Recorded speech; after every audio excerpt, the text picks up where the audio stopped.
Hi, welcome to another Power Blast podcast.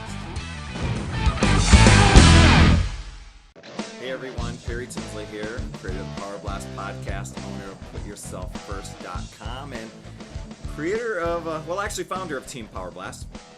And today I want to share with you, we're smack dab in the middle of summer. Well, technically, we're just starting summer, but many people look at the end of May as the beginning of summer. Regardless, lots of things going on, and I'm going to share with you on how to not sabotage your summer results. I mean, a lot of times people have kind of worked hard to get to spring break, get to summer, done a little bit of a slim down thing, or maybe you're just starting a fitness program. But here's 3 things that I'm sharing with you from experience and the things we all face year after year. And in particular, I was a teacher for 21 years and would have summers off. And so the mindset a lot of times when people get to summer is, I'm going to have all this extra time to do these things. And so one of the things that ends up going to the wayside when you think that you're going to be out and be more active and healthy and fit, sometimes it reverses on you. One thing that people tend to do, and this can keep you away from sabotaging stuff, is to watch the backyard barbecue binging, or the tailgating type of stuff. Or even going to the fairs and stuff like that. I mean, you're talking that there's temptations of like fried chicken and funnel cakes and the macaroni salad, and a lot of times you get to these gatherings or the tailgating stuff, or even just going to like the Midway, and you're seeing all these vendors, and just a taster, we'll split it between a bunch of people and stuff. And while that can be fine and dandy, and I think it's smart to do, it's also something that's easy to lose sight of and to not keep track of. And you can get not only a few sneaky calories in there, but a lot of sneaky calories.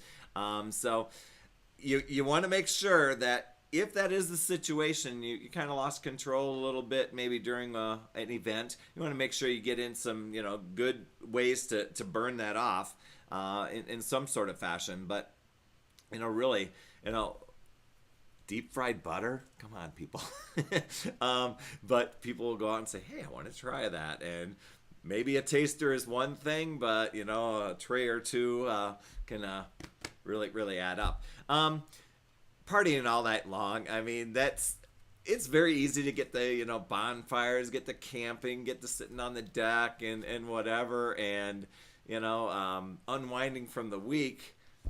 Those are things that happen, but the summers makes for some long days and stuff. So that's one of the things that you just kind of want to be cognizant of.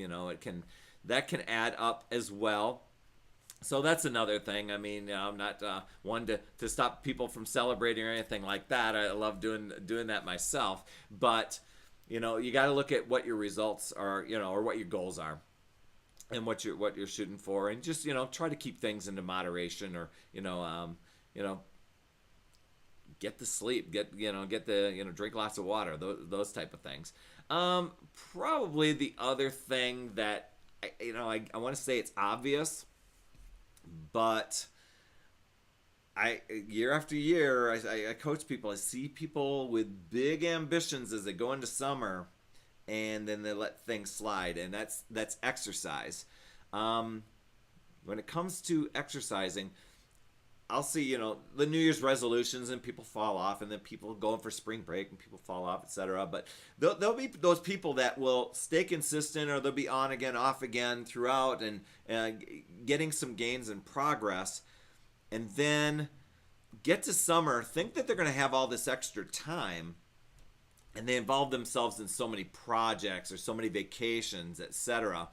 And a lot of times what ends up happening is you get to the end of summer and you're like, how did I was active, I was constantly doing something, how did I gain 15 pounds? That's where it's essential to still get in the morning workout when you can. If you can bang out another one in the afternoon, that's really awesome. Actually exercise. Do it when it's best time for you, but just show up and do it. Do the exercise anyway.